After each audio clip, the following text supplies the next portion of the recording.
Let's go to Vince, waiting very patiently in San Diego. Hello, Vince, and thank you. Hey, good morning, Patrick.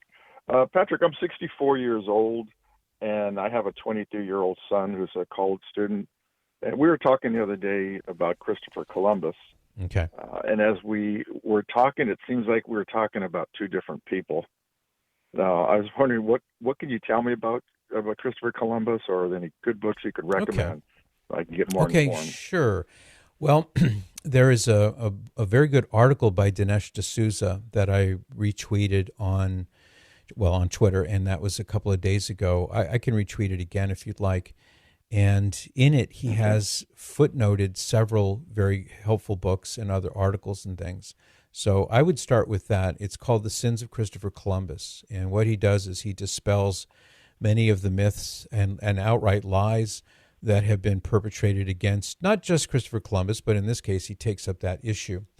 And at Hmm. the end, when you see in the footnotes, you'll be led to a series of other books. So this article appeared years ago in First Things. I just retweeted it, so you'll find it.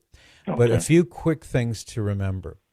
One of the big things right now is that Christopher Columbus was all about slaves, and to some extent he Hmm. was. But here's the thing. I could speak for hours on this, but here's the thing. So many young people, they just don't know actual history. And I don't blame them because, as I said in my tweet, they were force fed a kind of twisted, distorted leftist view of history with a heavy helping of hatred for Europeans and this kind of exaggerated, idyllic notion that the native peoples here in what we know now as the United States and Central America and South America, that they were living in some kind of paradise, when in fact that's not true, and there's exaggerations on both points. So yeah, Christopher Columbus, he did do some things that by our standards today are objectionable, including being involved to some extent in slavery. But he was a very good man in many respects, and he loved the Indians, and he called them Indians because he thought originally he had come to India. That's where he thought he was going to be going. So that's why that name sort of stuck here. But the indigenous peoples that he encountered, he did many great things to try to help them. And Dinesh D'Souza goes into the specifics in this article. But here's the thing to remember, and tell this to your kid when you have the next conversation. The Indians practiced slavery.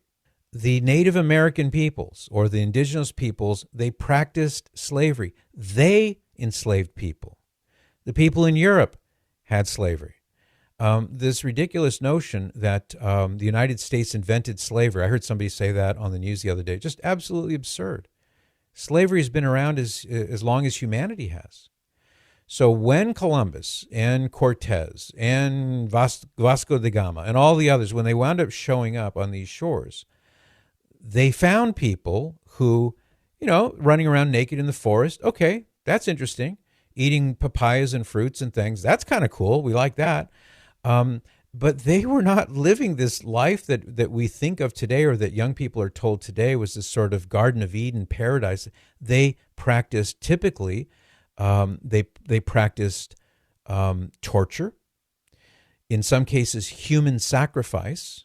So other tribes who were conquered in battles and things, it was not in every case, but it was not unheard of. In fact, in some places it was rather prevalent that the native peoples practiced human sacrifice. They sacrificed these victims, men, women, and children. And not just in Mexico. You see examples of this in what is now northern New York and into southern Canada. Ritual cannibalism, ritual torture, and slavery. So it was rampant in the New World. And so when we look back on it now, according to this distorted view of history, we have this idea that Christopher Columbus and Pizarro and Cortez and all these guys, these were just these rapacious, bloodthirsty, murderous, slave-mongering guys who all they cared about was enslaving people. And that's not true either. But they also didn't show up in the Garden of Paradise where everybody was just frolicking and picking fruit and petting animals and having a great time. That's not what it was like here either. So, because there's so much more to say, and I do have to take a break, I'll simply refer you to that article by Dinesh D'Souza as a starting point. That's all it is, a starting point. And that will lead you to other sources that will be helpful. And boy, oh boy, now more than ever do we need a big heaping helping of actual history and not the fanciful notions that have been foisted on our young people for the last 30, 40 years. That's my comment on the topic, Vince. What do you think? Yeah, yeah, and it seems like a lot of times I bring up different subjects with them, historical facts that I grew up in. It seems like to them they look at what we were taught as being jaded and being wrong, and now they have the correct. They've been taught the correct interpretation of history. Seems No. like I'm running into that a lot. Well, they say that only because that's all they know. That's why I don't fault them.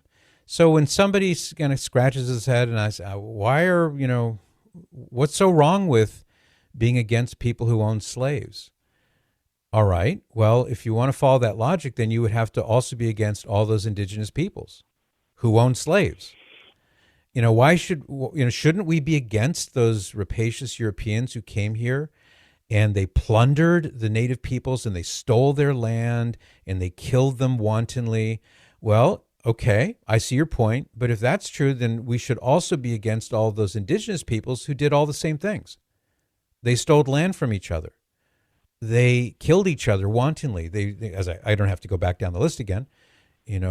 Torture was very common. Slavery was common. Cannibalism was common. Human sacrifice, even, was not uncommon. Yeah.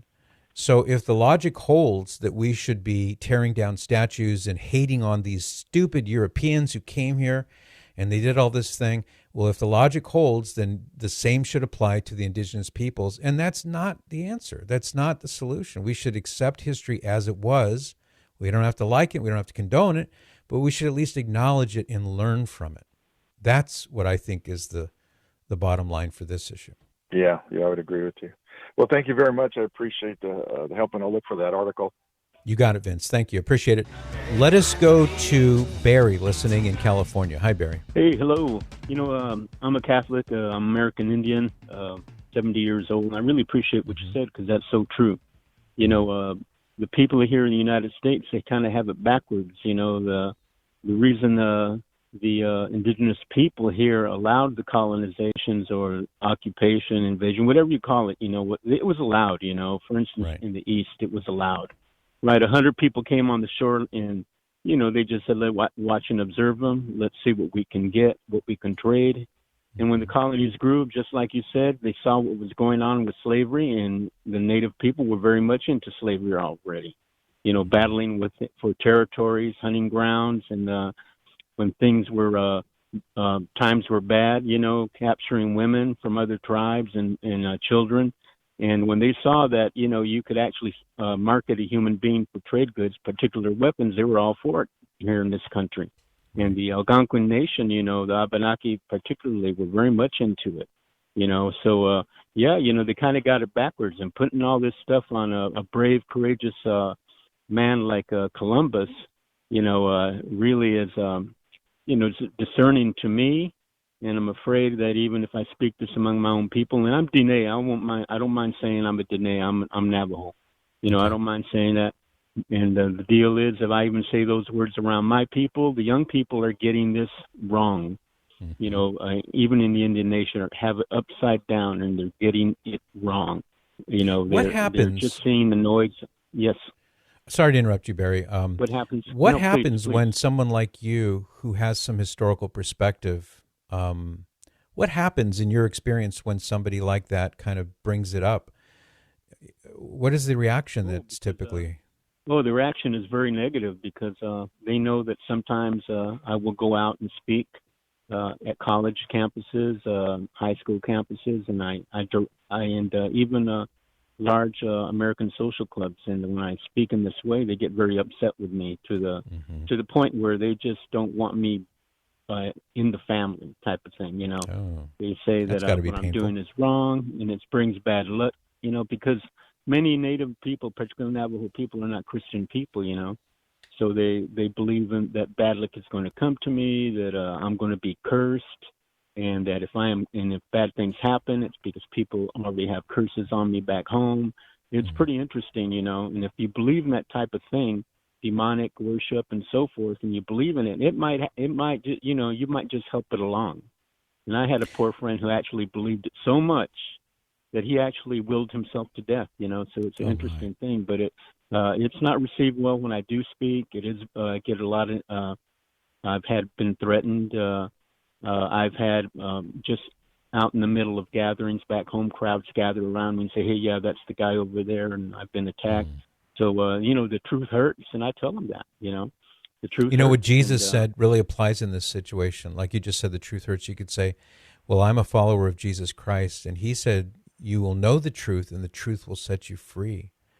And I don't know how Thank anyone you can for really that. argue with that, but I'm sure it's not a popular message. Well, thank you for that, Patrick. I really enjoy listening to your program. Thank you. Do you speak any I Navajo, try to Barry? listen to you back home. No, because I was put into foster care that's how I ended up in Los Angeles. I was put into foster care when I was 5. And I would not I was not reunited with my family, but once in a while, and that lasted till I almost was 13. And every time I went home, I had another brother or sister and stuff. So there's in my family also that here I am, 71 years old. A lot of my siblings, don't know me. They don't understand what happened and so forth. So we were reunited. When I was back 18, but then Vietnam War was going on, and I just joined up. So I just kind of never went home, but other than to see family after I became an adult and was married. And I am the only Catholic because of my foster care, the only Catholic in my family. Wow. So that's something unique. But thank you, Patrick. Thank you. Thank you. I'm really happy to hear this, Barry, and thanks for standing tall, even in the face of the persecution that you experienced. God bless you. Wow. For more of The Patrick Madrid Show, visit relevantradio.com/Patrick.